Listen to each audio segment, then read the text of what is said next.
Okay, we will now move on to another topic. It's about research and renewable energy.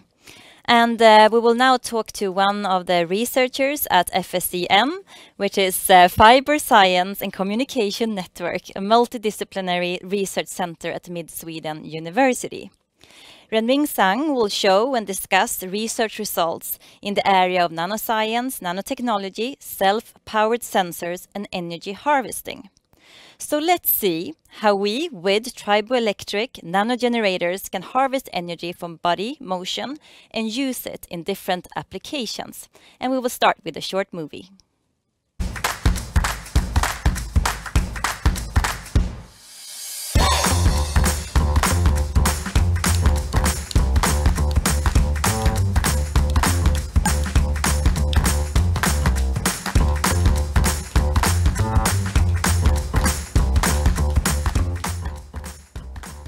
Our body is doing physical movement every day, and the energy for doing such movement has been transmitted.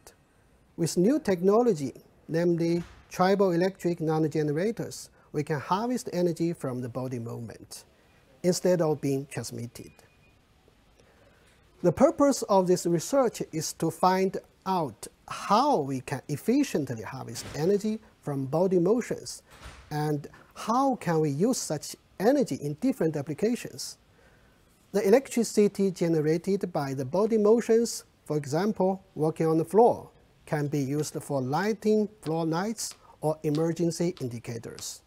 Another application can be a LED reflex on the clothes for people doing motions outside in wintertime. The triboelectric nanogenerator is a newly developed technique since 2012. One of the core missions is to produce an on-site energy supply for electronics instead of from electricity grid or batteries. The success of the research in the area will change the energy supplies, especially for small electronics, where batteries are highly used. Meanwhile, as a kind of sustainable energy harvesting technique, it will support the global needs for the future.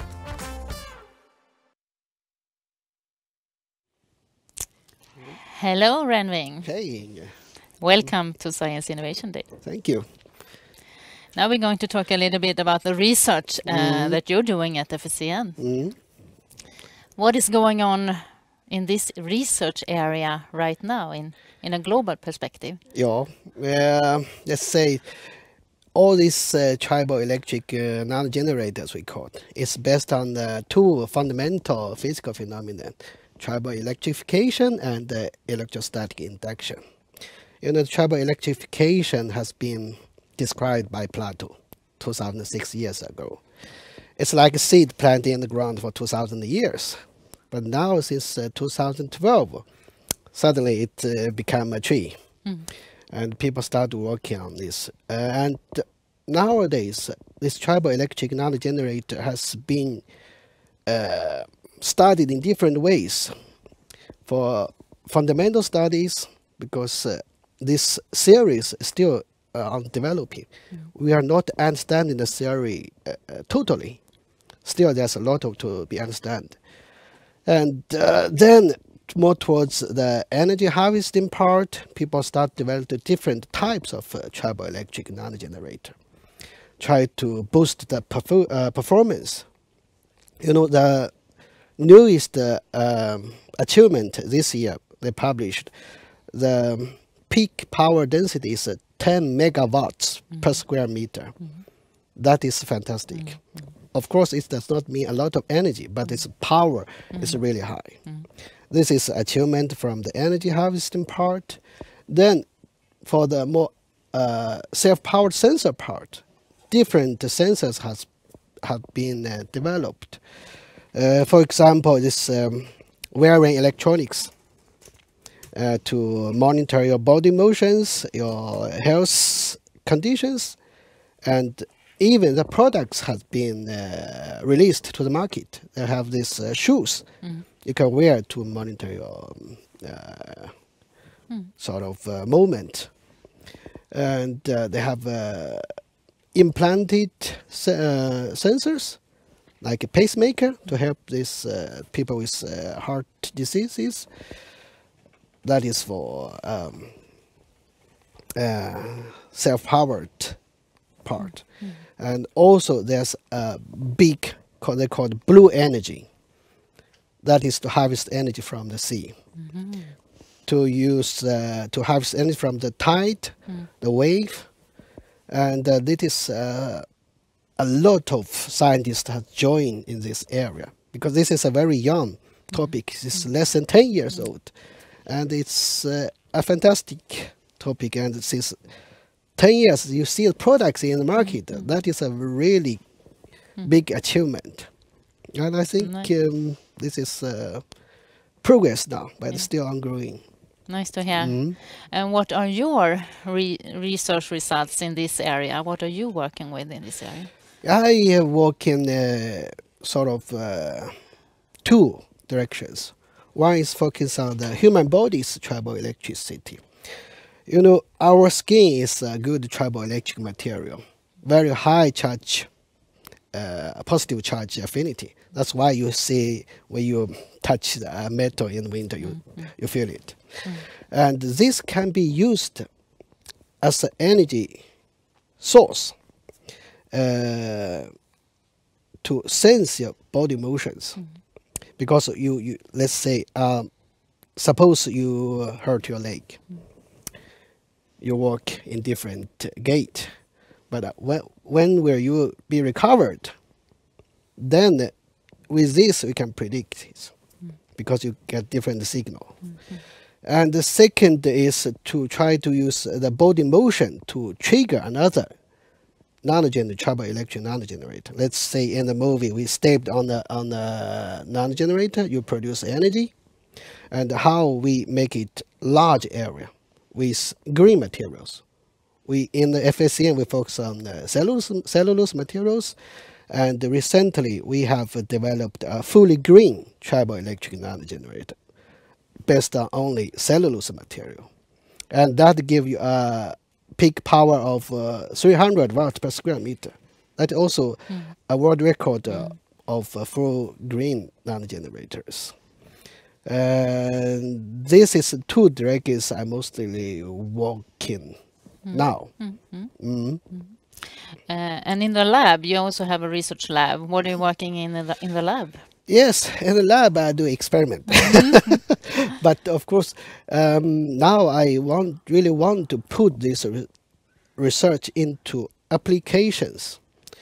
We want to use this the human body's triboelectricity to make wireless sensors, so you can sense your body motions, and to be home-based devices can be used for, let's say, some people they live alone, old people, and you as relatives you can see he's moving in the house, and if he go to the toilet and without do any motion, after 1 hour something must happen. And this is a self-powered, without taking any pictures, and it's no relation to the personal information. And I think that can be a big application in the future. Also for this is we call the elderly for this monitor the people's movement. I think that has a great future. Nice to hear. Really nice to hear. Lisa Maria, do we have any questions from the audience? Yeah. Thank you, Renyun, for sharing with us. This is so interesting. Well, actually, if you look a bit, forward, if you were able to dream, what would you see would be sort of the breakthrough? How would you see, the future when we could use this in a full scale? Yeah, the future, because this is have many directions, many applications. It's which direction you want to pick, because I want to do this for healthcare. And another thing is this human-computer interaction based on wireless, because if you want to control a machine, you usually have devices, but now we only use finger to control with its triboelectricity. And we have some preliminary result now, and that's very great. That is one of the future, all this.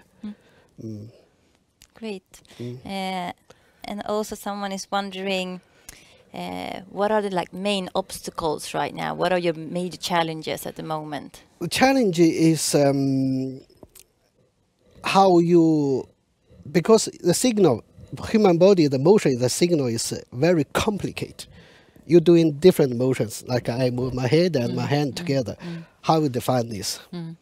You need to define a good model, a good algorithm to extract the features. I'm moving my hand instead of the signal from the head. So how you identify this, then you can see, okay, we can analyze the signal. But this is an obstacle. We need help from computer science and mathematicians, because they can develop better models for us. And we have time for one more question, I think. Can it be used to harvest energy from vibrations? Yes, this triboelectric nanogenerator is dedicated to harvest energy from vibrations, any types of vibrations, from wind, from raindrops, from waves, tide, human motions, and machine vibrations. Any type of vibration can be harvested. Wow. Good. Thank you so much. Thank you. And we will now do some movement as well, yes. Because we have a short break. So we'll be back here at, let's see, 10 o'clock. And so make sure you fill your cup of coffee and perhaps a sip of fresh air or something. And we'll see you in 15 minutes.